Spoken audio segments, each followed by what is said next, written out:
Welcome everyone. I'm smiling at Molly's choice in music. Hopefully that will get us all into the spirit for the final event on Worth Live. Thanks for joining the Next Normal series. We'll be talking about why the time is now for women, in partnership with Cathy Entwistle, Managing Director and Private Wealth Advisor at Morgan Stanley. Hi, it's great to see you all. Firstly, I hope you and your loved ones are keeping well during what has been an incredibly challenging year for so many people and continues to be. I'm Juliet Scott-Croxford, CEO at Worth Media, and I'm thrilled to be joined by our powerhouse panel today. Aundrea Cline-Thomas, reporter at WCBS and CBS New York, Kathleen Entwistle, Private Wealth Advisor at Morgan Stanley Private Wealth Management, Cate Luzio, founder and CEO at Luminary, and Shelley Zalis, founder and CEO at the Female Quotient. Hi, everyone. Hi. Oh, happy to be here. It's great to have you. We're excited for this event. As many of you know, our intention at Worth is to create conversations that help inspire and inform our community, many of whom are investors, entrepreneurs, and business leaders who want to leave a positive impact on the world and to help create a more inclusive and equal economy and society for the benefit of everyone. And we call that Worth Beyond Wealth. So we hope you enjoy this session. We hope you've enjoyed this series. Forward thinking has really been the essence of this series since we kicked it off in March. I can't believe we're now in December. We've been looking ahead at what the world looks like in this new environment that we're now all living in. It goes without saying that COVID-19 has taken a toll on everyone, but since the pandemic began, millions of women have left the workforce, and this she-cession and economic impact on women would seem to have set women back in a time when really pushing forward is needed most. So how do we as leaders make actual change to push gender equality and racial equity forward? I'm thrilled to be joined by this group and very humbled to have this group with me today. I see them as friends and as mentors. Aundrea Cline-Thomas, Kathleen Entwistle, Cate Luzio, and Shelley Zalis, where we'll be talking in this final session of the year about how we can rebuild after 2020 and how we can lead the charge to walk the walk as well as talk the talk when it comes to empowering women and minorities to effect real change. You're all familiar with this format by now. You should all be muted on entry into this session, but we would love to have comments and questions from you in the chat. Just set it to all panelists and all attendees, and then share your comments in there. I'll moderate that and weave it into the conversation as we go. The conversation part of this will last about 40 minutes, and then we're going to do something new and different and enjoy a bit of a network and a drink at the end of it. So let's get going. First of all, it's hard to sum up this year, but I would love to hear from you all on just your personal reflections, both personally and professionally, on the year that you have just had, and if you will, a brief introduction into who you are. Aundrea, let's start with you. Again, thank you all for having me. Really excited about being here. I'm Aundrea Cline-Thomas. I'm a local news reporter for Channel 2, and I've been in New York for just about 2 years. So when COVID happened, I was like ready to get my groove back. Like I had been, like I finally felt like I lived here and I was ready to go. And then the world changed overnight. I think my reflections, to sum it up, personally, it's been difficult. It's been difficult for everybody. But, you know, I'm single. You know, I think that when we talk about women a lot in this context, we think about women who have spouses or have children. I have neither. I enjoy my company, but this was a lot. Being a single woman, dealing with this and the isolation of it all, even though I didn't really work from home, I was out in the field doing stories. It was still very much a lot. Professionally, man, this is the year I found my voice and really used it.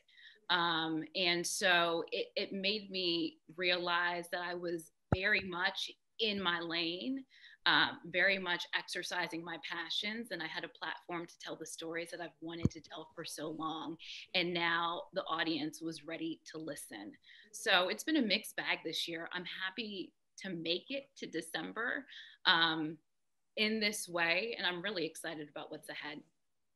I love what you said about the year that you found your voice, Aundrea. That's really interesting. And I think you're not the only person that would say that as well. Cate, let's come to you next.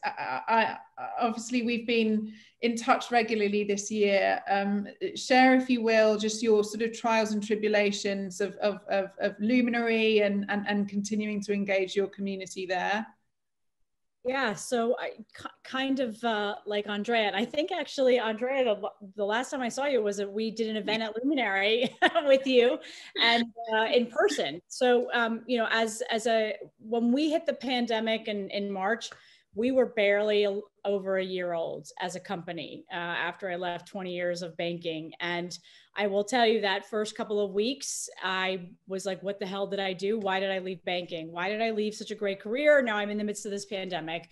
And a physical space that we were in New York, shutting that down for 3 months was gut-wrenching, but working with partners, particularly Kathy Entwistle, who was one of the first people that called me and said, what can I do? And I think this is really, you know, kind of part and parcel to women. Like, what can I do? It wasn't about Kathy. It was like what she can do for me and the company. And, you know, here we are 9-10 months later. And I will tell you, the silver lining of my company is 2020. And why do I say that?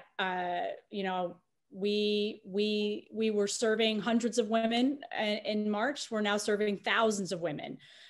We've tripled the number of corporate partners that we have. We acquired a company in October.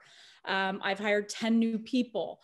And that's not to say it hasn't been hard. It's been hard every single day of this year, but it's hard every single day of the year anyway, especially when you're an entrepreneur or you're a woman in the workforce. And I think for me, a lot of what we did this year, I would never have been able to do so fast and with actual real time to say, how do we engage our community and support our women in the companies we work with without having this? And I'll say the last thing is my team. You know, I went from hiring bankers for 20 years that were motivated by really one thing, which was money, and that was fine, to hiring a team that were really motivated by a mission and advancing women in the workforce. And had we not had this time, I would not have been able to see all of the skills that they bring to the table. It gave us a chance to reflect and look at how we really wanted to make impact. And so as hard as it's been, and it has been hard, and we've seen a lot of companies close and people lose their jobs and sickness. And I dealt with COVID for 5 weeks, right? And I'm still dealing with COVID. So for anyone that doesn't think it's serious, 8 months later, I have terrible after effects, and it is serious. So I'm looking forward to 2021, and it's great to be here with such an amazing community as Worth. Thanks, Cate. And your the sort of your adversity and resilience, I think, is inspiring and commendable. And I think you hit on something earlier around us coming together, and there was a lot of collaboration and partnerships that I think were almost forced together, but actually for the better this year to help us navigate it, which has been great. And I've loved working with you and the team. And Shelley, I want to say hi to you next. You know, you have a similar story. You were in the live events business. And if you can, just sort of, how would you sum up your year? First with a big oi, I guess. I mean, it's like a big gasp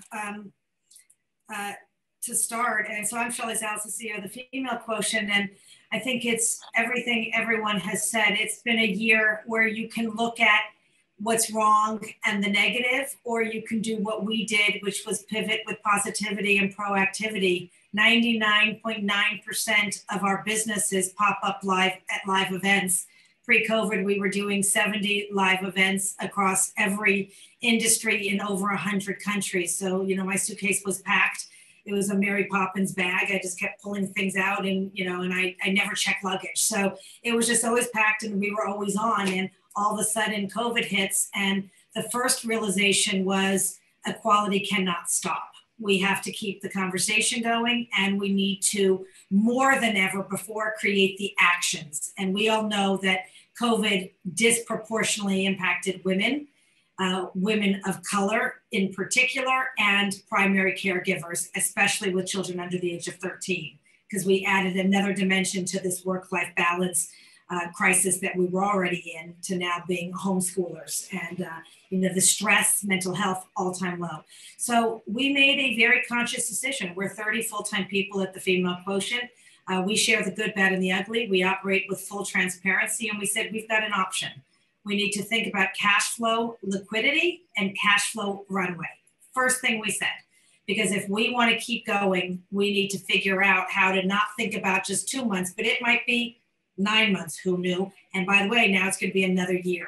And so we all voted that we wanted to keep the team whole, and that we would all take pay cuts, that we would all take 2-week unpaid leave of absence, and that we would be purpose driven. You know, it was really focusing on, why are we here? Why does it matter? And we all need to support each other. For those that were single at home with no one around, for those that were parents with a lot of distractions, flexibility was a priority. And our partners, the love, the support from all of our partners was remarkable. And it was just this clear moment that we needed to find a way to make sure we can continue to help advance women in the workplace and close the gaps in Fortune 500 companies. And when you think about consciousness, you know, it was already going to take 257 years to close the pay gap, according to the World Economic Forum. We set ourselves back another 25 years as a result of this. And so when you talk about consciousness and intentionality, you know, working with Fortune 500 CEOs to say, hey, pay attention before you furlough, and before you... Shelley, come back. We just lost Shelley. Oh no. She'll be back. Kathy, I'm going to welcome you as the star of the show. And definitely not the star of the show, but I'm happy to be here. Well, I think, you know, one of the things, and Cate mentioned it as well, you as a partner made yourself very present right at the start of all of this, and put your arms out and said, how can I help?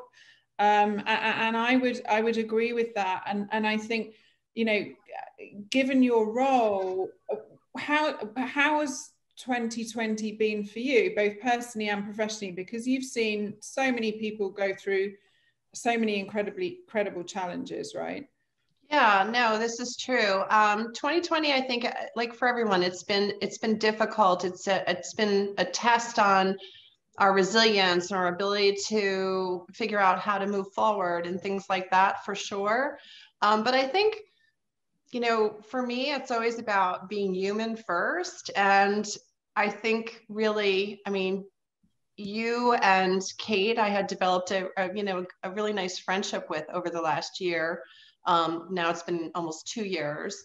And when you see somebody that, you know, has been good to you, you want to be good back when you can. I mean, I think that's what this is all about. It's sort of supporting each other and helping each other out and making a mindful decision to support somebody because you believe in them, because they're a female, because they're looking to advance, or whatever the reason is. I mean, I think that's what we do. And for me, I get like, it's the same, it sounds so corny, but you know, when they say, like, when you volunteer or you do something good for somebody else, you think you're helping them, but really it helps you even more. It gives me a great sense of like happiness to help other people. It really does. And I would say, you know, this year was a big change for me. I changed companies that I work with, and it wasn't an easy decision. And it was, you know, a really hard thing to do. Who knew COVID was going to, you know, extend? I thought we had 2 weeks of COVID and everything would be back to normal. So yeah, so that was, you know, it was challenging for me. It was challenging for our team. It was challenging for clients. And, you know, you leave the good, the bad, and the ugly behind, and you try to start something new. So it was really stressful making that move, but, you know, over time, I think it works out. And everything happens for a reason. I'm a big believer in that. You do things because it's important to you, you're passionate about it, you believe in something bigger than yourself or whatever it is, and you have to support that. And to me, like, I think our first, and that was when I was at my former firm, and I do see one of my dear colleagues, Sharon Sager, on the call too. So it's really, I sent her a little text when I saw her, but it's nice to see, you know, we really did a lot of this together too. So it's nice to see, you know, the support continues. But I think the first one we did was with Rebecca, right? Rebecca Minkoff, yeah. Yeah, and you know, and she was in her bathroom doing the call because it was such a crazy time, and she had little kids, and it was such a great conversation that we had. And then people picked up the phone and ordered bags from her because that's what we wanted to do, you know, support Small. You know, other women who could use a little, you know, little support. So that's a long way of saying it's a feel good thing for me. Thanks. Can I just add, because Kathy won't, can I add something? Because Kathy won't do this. I mean, here's the thing. You know, in March, when everything was sort of just, no one knew, and we thought, is it 2 weeks? Is it a month? Is it 9 months? You know, when Kathy called me, I was still at Luminary. New York had not yet shut down. And when she said, you know, what can I do for you? And this goes to the woman thing, right? There's no reason to be shy about asking for help or asking for what you want, or telling someone that, you know, here's what I think about what you're doing.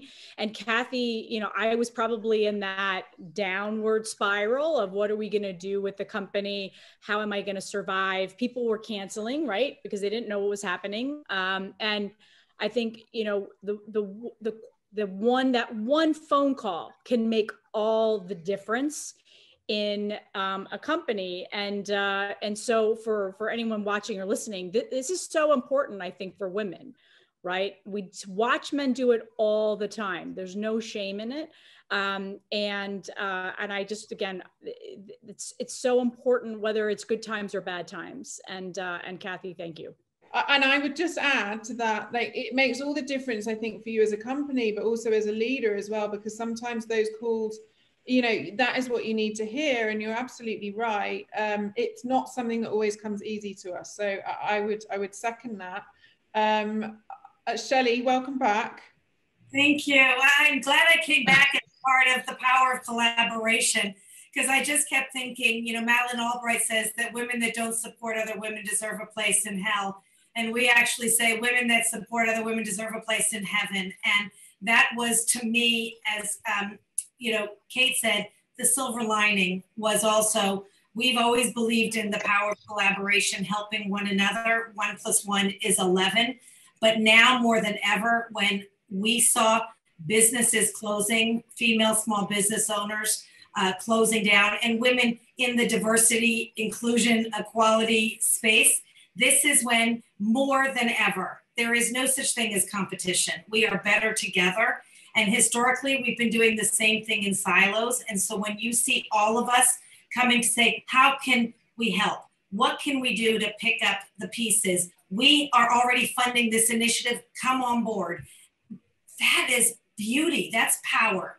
And that is just, you know, what I found so really remarkable about how we all are here for one another, lifting each other up and pushing us, you know, to all succeed and thrive. Aundrea? I just wanted to add you know, about Kathy. We met it was serendipity, really, at a conference. I had only been here for a month, where we had to talk to our neighbor, and Kathy was sitting in front of me, and that's how we met. But she's very much about that. She has this amazing title, but really at the core of what she does is that she's a conduit, right? Mm-hmm. So she will link people. I know it firsthand, and just the talks that we've had, I first kind of started talking to her about my money, like, oh my God, I don't know what I'm gonna do. And she starts and asks, what are your dreams? What do you want? And then go from there. And I've never had conversations like that before, especially when it pertains to money. So she's such a conduit, and she tells you, and she told me like, oh, these dreams, I'm thinking I'm dreaming really big. She's like, you should dream bigger.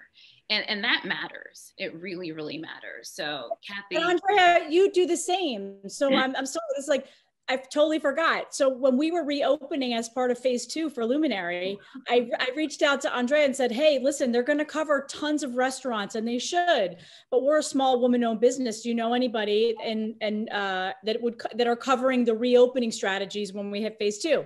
Next thing I know, Hazel Sanchez from CBS 2 is like, hey, Aundrea says you're amazing. Can we come in on Monday morning when you open? And they showed up, and it was just, I mean, this is the power of women, right? And if we keep focusing on it and not think we're all bad, because we're not, we can really accomplish so much. And Aundrea, I want to ask you, because you said this was the year that you found your voice, and we're going to go into 2021 and how we push forward. But as a journalist this year, the trauma and the challenge of navigating, reporting a pandemic, the racial justice movement, the devastating murder of George Floyd, an incredibly complicated political landscape. What's the sort of biggest lesson that you've learned? Oh, the biggest lesson. I mean, I think personally, gosh, you know, you just got to call a thing a thing.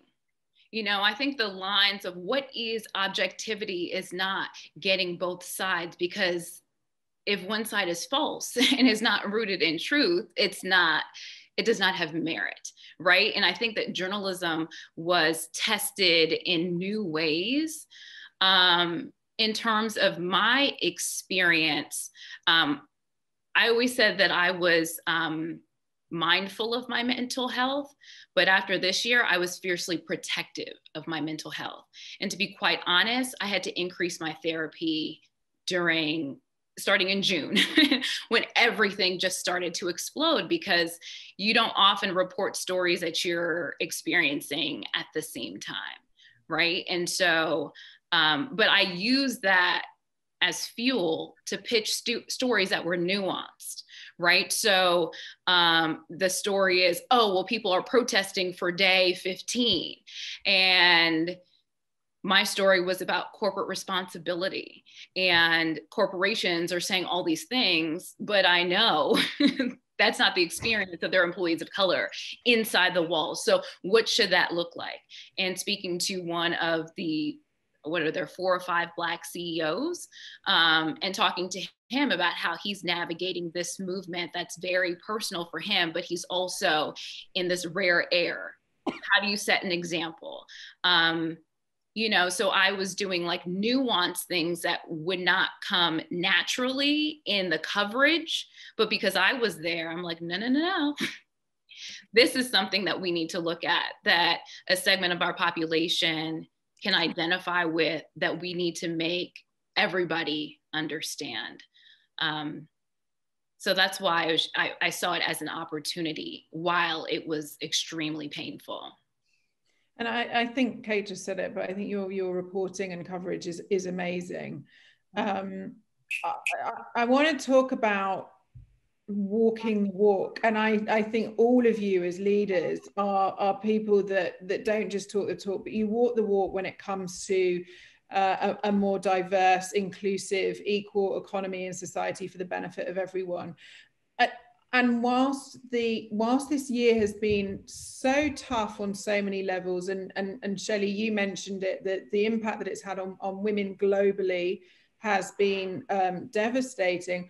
What groundwork do you see that has already been laid for 2021? Because I feel really hopeful. I think the door is open. We've got, you know, the first female VP coming in, Melody Hobson just gone onto the board, Adina announcing the NASDAQ policy. There's so many things I think that we can look to for 2021 that give me hope. Shelley, what's your feeling around this, around going into 2021 with action and walking the walk? Yeah, listen, I think this is an opportunity, and I think that, you know, a lot of people talk about going back, you know, what does going back to the workplace look like? And I say, I don't want to go back. I want to go forward. We need to create a more equitable future. And as chief troublemaker, which is my nickname, you know, it's time. I always say it's time to break the rules that make no sense and create new ones. I don't want to go back to legacy shit because it's a problem. We need to go forward with intentionality to make sure that everything we're doing is creating diversity at the table. We know it's good for business, but it's now choice. And I think that it's also our opportunity to move beyond pledges and petitions to, as you said, action and accountability. And so what Adina Friedman did, the CEO of NASDAQ, she very clearly said, diversify or delist, exclamation point, right? And so it's holding us accountable. And, you know, Paul Pullman, the former CEO of Unilever, he says, you can't treasure what you can't measure. So we have to, within every one of us as leaders, and, you know, I talk about this a lot, when Trump became president, within 3 minutes, every CEO was making pledges and commitments, but we still went backwards. No one person can take, you know, responsibility. No one can wait and watch. Every Fortune 500 CEO has to walk the talk, as you said, and hold themselves accountable. And even having, you know, our first female vice president, which is incredible, and she's going to do wonderful things, that can't be a surrogate for us not taking responsibility to make sure what we need to happen happens. And so I really am very hopeful, very optimistic about the fact that we are all vulnerable now. We are all open. As Aundrea said, we're listening, we're learning, we're evolving, we're hearing, most importantly, and we're creating safe spaces for everyone to be able to express what it will take to feel comfortable, to bring their best selves, their whole selves, their true selves, their authentic selves to the workplace. And this is our moment to do that. It's not tomorrow and it's not yesterday. It's right now, and it starts right now. And we need to flex those muscles and work them so that we continuously make progress forward. And we've talked about the power of partnerships and collaboration. Cate, how do we scale the progress we've made so far? I just want to comment on one thing. While I am optimistic, when you look at the diversity within most public corporations, but even worse in private corporations, because they don't have to disclose, we have a long way to go. And I think if we go back, and Juliet, you know, I said this the other day on the other panel that I was hosting, if we go back to June, when there were so many companies coming out and saying, we're going to do something, the time is now, here's my check, and granted, all those checks are great. I want someone to hold those companies accountable. Let's go back. There's a list and say, these 500 companies said they were going to make a change. Okay, we're now hitting January. What have you done? Yeah. How have your numbers changed? If your numbers haven't changed, what are your paths to change? Who have you put in those roles? And I talk a lot about pipeline, and it is not about just the senior women at the top. It is about investing in the pipeline all the way down to the top, the bottom through the top. And if companies aren't looking in their pipeline and finding those people, we are not going to make any change. And even more importantly, we need those men that are the majority of the decision makers, that are still the majority of people around the table, that are sitting in the board chairs, that are sitting in the CEOs, to be on side with us to make those change. And that's where collaboration comes in, right? We can collaborate all together, which we should, but we can't do it in an echo chamber. We've got to do it with underrepresented communities, with all of the men, and saying we've got to make a change for good. We know every single statistic says if you have a diverse workforce, if you have diversity around the leadership table, your results will be better. So why is it taking so long?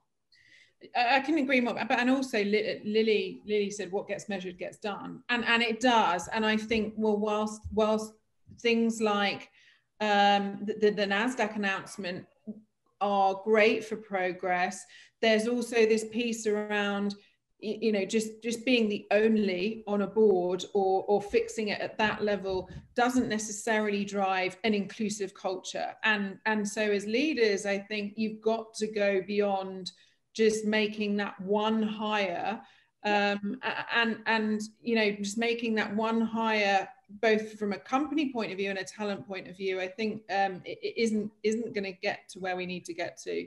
And I think it's not just about the numbers on the board, right? I think more important in that decision, by the way, that still has to be rectified by the SEC, is the disclosure of your diversity, right? Is companies disclosing their diversity, right? We've long hid behind the numbers, and I worked for a large British bank that didn't have to disclose, right? I worked for a large US bank that did disclose. So this idea of disclosure has to become commonplace across all companies, public, private, everything, because that's how we make change, and that's how the boards change, and that's how the leaders change. And so I think this idea of, it's great to make a public statement, but if someone's not going back and saying XYZ company, what have you done since then they get off the hook. They've been doing it for 20 years. Kathy? Kate, I'm going to jump in. So agree with you. And I would say too, we think about like March and COVID, and what everybody's talking about is that COVID accelerated digital transformation and all of these things. They took 10 years worth of progress and condense them into just a few months. And if we can take that same viewpoint, why can't we condense acceleration of, you know, these opportunities in the workforce and so forth into a shorter time period? There's no reason why our brains can't wrap around that, because we just saw it happen again, right? And then I would say Andina did an incredible thing, because this wasn't one company, you know, we were doing it company by company. She took it across the board, and you talk about leverage. You know, we just all have to keep trying to find opportunities where we can leverage our voices and our outcomes, and not close down our expectations or limit our expectations of what we can do. Because again, we accelerated things so quickly this year in terms of company's progress. We can do the same for any of us that we would say are less able to get there right now. Women of color, people of color, whatever it may be. I would like to just add that, you know, I think it's amazing how we're starting, right? So people have new positions and, you know, and all of the things that have already been mentioned. However, I believe it's still very transactional right now. I mean, you have to create that framework, right? And I'm hoping that in 2021, we go from transactional to transformational. I've been many places that wanted my Black face and not my Black experience, you know? And so if I can't show up, because if I speak out, that could be a career ender, not just losing a job, but I'll get a mark that will then follow me for the rest of my career, basically stopping any hope that I have. Then just because there's a diversity report and that box is checked does not mean that it's a great company. We don't want to put people in positions so they can fail, or put them in companies that don't create an atmosphere for them to thrive. And as Kate added, that this is not altruistic. And I think that oftentimes diversity and inclusion has been thought of as an altruistic endeavor. It is good business. So I think diversity, inclusion, and belonging. And that's that. Aundrea, what did you say? That was so incredible. I don't want to be hired for my face. I want to be hired for my experience. Is that what you said? I'm saying that so many places have hired me for my Black face, but have not wanted anything to do with my Black experience at all, you know? And so I think that, so, you know, in speaking with my cohort of friends, were like, okay, great. Like, we have this, but that doesn't mean that going into these companies is a safe space at all. And oftentimes it's quite the opposite. So I think that for it to be transformational, there has to be a lot more self-reflection, because what we need to see is companies saying, we have harmed people. Our policies have been harmful. And that acknowledgement requires a lot more self-reflection than I'm seeing right now. I want to give you a real life example that just literally happened. And this is exactly what you're talking about, Aundrea. But like, when I spoke to a Black woman and I said, do you like being called African American or Black? And she said, Black. I said, why? She says, I'm not African. And it's like, and I said, well, have you ever expressed that? And she said, no. And I said, why? She said she wasn't comfortable, right? Like, we're not even allowing people the spaces. Or I just did a transgender conversation, and a woman was talking about how she works for a big company, went into a ladies' bathroom and wasn't welcome there and was told she doesn't belong. She went to report it. They told her that they can't do anything because it's the first report. And so she had to go above and beyond so that now there's, you know, gender neutral bathrooms. And I think that what you're saying is so incredibly important from a place, not just using the words, we need a safe and secure environment, but really being that safe and secure environment where we can all be who we are. And, you know, and that's a good thing. And that's what we need to move towards. And that is transformational. To your point, it's not just a transactional thing, which is let's tick a box, and we've achieved that. But you are fundamentally reinventing the systems that have been put in place in a lot of these companies, and transforming mindsets, I think, around this stuff. How do we actively help women who are struggling right now, whether it's having lost their jobs, being a working mum, struggling to juggle full-time childcare with full-time work, and the balance? What can we do on a practical level? How do we help them? Kate? No, I think I don't want to say it's simple, but it's simple as if you're talking at an individual by individual level, it's doing what Kathy did, right? It's doing what Aundrea did. It's putting yourself out there. It's putting your money where your mouth is too, right? There are 14 million women-owned businesses in this country, right? And we need to shop from them, right? We need to buy from them. We need to hire them.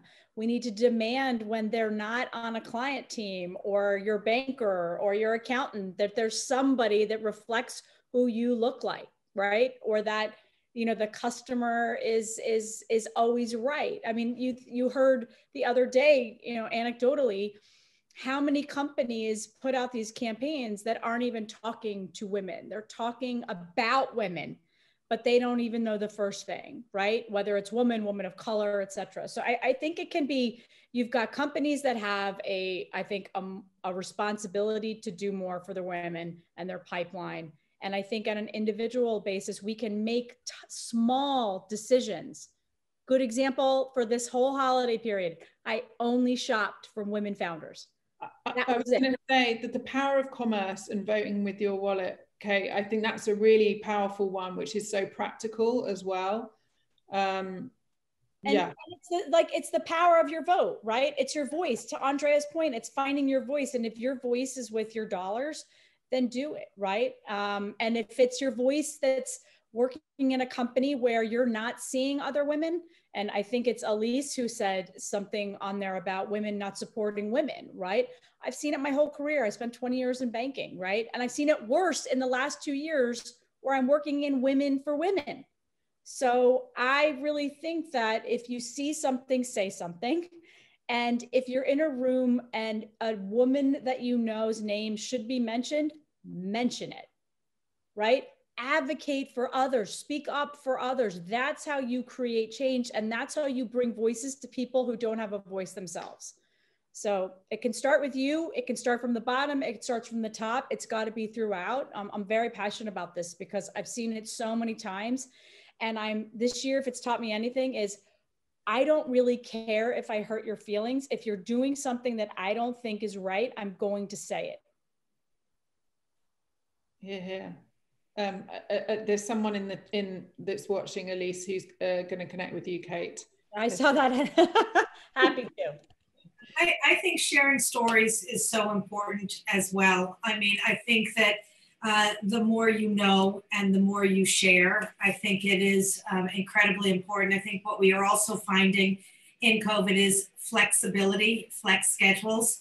You know, when I was at the World Economic Forum with Arianna Huffington, she said to me, Shelley, why do we do exit interviews? Everyone's gone. Why don't we do entry-level interviews? And I thought that was such a very interesting point. And now I say, why don't we do life stage accommodation? Because at every stage of life, we have different needs. And we're seeing that with COVID. Flex schedule works. There is nothing wrong with it. And not that women that need it should be the exception. It should just become the new rule, which is why we need to revamp policies so that we can really focus, get rid of the junk in the trunk policies that we're spending money on that are irrelevant, reallocate that money towards, real policies that will allow us all to thrive in the workplace the way we want to show up and the way that we feel comfortable showing up. Like, what is the problem with that? And Shelley, can you give an example of like the junk in the trunk versus like the real policy? Can you just give an example of what that might be? Okay, well, let's talk about pay gap. I mean, why are women on average paid 82 cents on the dollar, 2 cents up from last year? Black women, 64 cents on the dollar, Latinas, 53 cents on the dollar. If you actually take responsibility and accountability and see that you have a gap in your company, close it. Don't wait and watch, because legacy runs faster than reality. Just make the conscious decision like Mark Benioff at Salesforce. Now, it's going to cost you money. It's going to pinch. It's going to hurt. But once you do it, you move forward with equality. So, for example, how are you going to find the $3 million delta? Take it from a policy that you're spending money on. Like maybe, and I love dogs and I love pets, but maybe there's a take your dog to work day where you spend money on it. Maybe we need to reprioritize and put that money into closing the gap. Or when we look at policies and flex schedules, perception's reality. How many of us are sneaking out to go to our kids' soccer game or, volleyball game, or how many women aren't going on dates and they're going to wait until they're too old to get married because they're working. We need to have new policies where flex schedule is okay, not an exception, not you need permission granted. Take what you need to live your life, including your work. There are so many, and women's health. I mean, so many new elective paternity leave. That's a big issue, because elective paternity leave, we're spending a lot of money on it, but only 34% of men take actual full paternity leave because they think it'll show a sign of weakness. Let's make it mandatory parental leave. That will cost us some money, but it might re-level the playing field, and it will allow us to have caregiving in leadership, men or women. Stigma out of it as well. I think the other thing is there's one piece that is the investment in changing the policy. If you don't train your people and your managers on how to implement these policies and how to deal with these situations, you're basically throwing money at a problem, and then people don't know how to handle it. We know, and if you're in HR, it is hard, right? You're the one dealing with all of the tough situations, when in reality, we should be training the managers of these people that often don't get trained at all. That's your path to promotion. I want to be a manager. Great. You're going to get your raise. And then we just throw them in there. And then the woman that says, I have 3 kids, I'm homeschooling, virtual schooling, I'm working 70 hours a week, I'm going to have to walk out the door because I can't do it. And the manager goes, okay, I'll have to hire someone new, because we're not, I think, investing in resource to train managers. And I think it's really important. We talk a lot, Kate, about closing the gaps, parity, policy, pipeline, and people. And so that is a big gap of where we are, where we go, and we just think we're going to put someone in that position and they're going to be on top of their game. You're 100% correct. And so the people gap is a very big one as well. Amen. Go on, Aundrea. Go on. I was just going to say really quickly, just about shame, removing the shame about it. I have a friend who lost her job, and I was just reading about her company, and I reached out to her. I was like, by the way, were you affected? And she was like, oh yeah, I lost my job. I was like, well, let's talk about that. How can I support you? And it's just, I think that people need to start telling people, what do you need, or talking through, what do you want your next step to look like, and remove the shame. Or if they're trying to juggle and they can't. I have a friend who's an ICU doctor and has children, and even with help, it's just a lot. And she's still trying to have the standard of like what motherhood should look like. I'm like, you're amazing. You're doing a great job. If you're not getting supported at your job, then maybe it's time to start thinking about maybe finding a new tribe. Like, that might not be the place that can support you, and it has nothing to do with you being inept. It's just the circumstance that you're in might not be setting you up for success.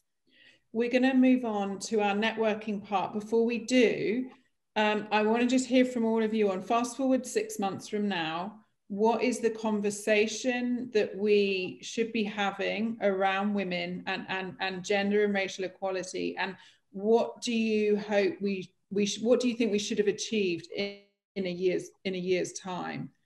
Aundrea? Whoa. I think that our conversation still should be, what more can we do? Because I think that we should constantly be setting the bar higher and higher and higher for ourselves. I don't know what the metrics will be. I think looking at retention data, because I think once the economy settles out, you could see mass exodus at different places based on how your company has handled this whole pandemic situation. So hopefully, again, there's just a whole lot more reflection. Companies look at their retention policies, and that there's more transformation, which is going to take a long time. So I hope they're still challenging themselves. Yeah. Yeah, I would say in 6 months, I hope that women understand that there's room for all of us to be successful. I think every woman on this panel has proven that, because they've partnered with other women either in the same business or so forth, and have supported each other. So I think A, support each other. You will be amazed at what comes out of supporting other women. It all comes around. B, I worry that we're not going to move the needle. I just worry about that. I don't really see it happening the way it should. And again, we talk about acceleration. We need to figure out a way to accelerate it. I would say people like Shelley and Cate, who have been in corporate world, or Shelley, who speaks to every CEO imaginable on these one-on-one incredible conversations. I think she probably has a great pulse on that. But I think it's just a matter of we have to have a plan. You need a plan, and we need to start implementing the plan. And until we do that, it's going to be a lot of conversation and not a lot of result. And we're deliberately making our Women in Worth Summit in March 2nd, 3rd, 2021. It's called Actions Speak Louder Than Words. And it is about a reveal. It's about action-orientated discussions. It's about having a plan to scale and accelerate. So it's no more discussions. It's like, this is the action that we're taking at an individual and collective level. And how we didn't even plan that. That was perfect. What a follow-up.